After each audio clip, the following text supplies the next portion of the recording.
High creative minds, কম্পিউটারে কাজ করতে গিয়ে কি আপনাদের হাতেও কাঁধে ব্যথা অনুভব করেন? তাহলে আজকের ভিডিওটা আপনাদের জন্য। আজকে আমি একটা অসাধারণ জিনিস আপনাদের সামনে আনবক্সিং করব। এটা সত্যিকার অর্থে অনেক কাজের একটা জিনিস, বিশেষ করে যারা অনেক সময় ধরে কম্পিউটার ইউজ করেন অথবা ডেস্কে বসে ল্যাপটপ ইউজ করেন, তাদের জন্য এটা হতে পারে একদম অপরিহার্য।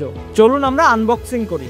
দেখতে এটা খুবই সাধারণ একটা প্লাস্টিক বিল্ডের জিনিস, কিন্তু এটা আপনার হাতকে করবে রিল্যাক্স। অনেক সময় দেখা যায় আপনি যখন অনেক সময় ধরে ডেস্কে বসে কাজ করেন, তখন আপনার কাঁধ বা হাতের জয়েন্টে ব্যথা অনুভব করেন। এটার মূল কারণ হচ্ছে মাউস ব্যবহারের সময় দীর্ঘ সময় ধরে হাত ঝুলিয়ে রাখা। এখন আসুন দেখি এই প্রোডাক্টটা কিভাবে আপনাকে এই সমস্যার সমাধান দেবে। এই যে প্রোডাক্টটা, এটা আপনি খুব সহজে আপনার টেবিলের সাথে অ্যাটাচ করতে পারবেন। এটা ইনস্টল করা একদমই সহজ। এখানে একটা প্যাচ বা ক্লিপ দেখতে পাবেন। এই প্যাচটা আপনি টেবিলের পাশে লাগাবেন, তারপর আপনার টেবিলের মাপ অনুযায়ী স্পেস ঠিক করে নেবেন। এখানে ছোট একটা হোল এবং ঘাট আছে, এই জায়গায় আপনি উপরের অংশটি লাগাতে পারবেন। লাগানোর পরে আপনি চাইলে এটা মুভ করতে পারবেন আপনার প্রয়োজন অনুযায়ী। ঘাট অনুযায়ী এটা লক হয়ে থাকে, তাই এটা একদম স্টেবল থাকবে। আপনারা দেখতে পাচ্ছেন এই পজিশনে আমি আমার মাউসটা রেখে কাজ করি। আমি আমার হাতটা রাখলাম এই আর্ম সাপোর্টের উপর এবং এখন আমি খুব সহজে মাউস ইউজ করতে পারছি।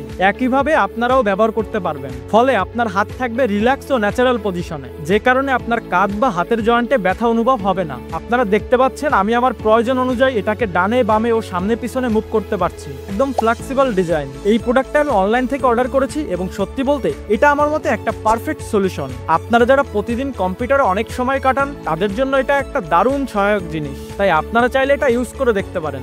হাতে বা কাঁধে অনেক বড় ইনজুরি হওয়ার সম্ভাবনা থেকে আপনারা বেঁচে যাবেন, আর আপনার কাজ করার এক্সপিরিয়েন্স হবে আরামদায়ক। এই ভিডিওটা শুধুমাত্র আপনাদেরকে হেল্প করার উদ্দেশ্যে তৈরি করা। আপনারাও যদি অন্যদেরকে হেল্প করতে চান, তাহলে ভিডিওটি আপনার বন্ধু ও পরিবারের সঙ্গে শেয়ার করুন, যাতে তারাও এই সহজ সমাধানটা জানতে পারে এবং ব্যবহার করে উপকৃত হতে পারে। আমি সৌরভ সরকার, দেখা হবে পরের কোনো ভিডিওতে। ততদিন পর্যন্ত স্টে ক্রিয়েটিভ, স্টে হেলথি।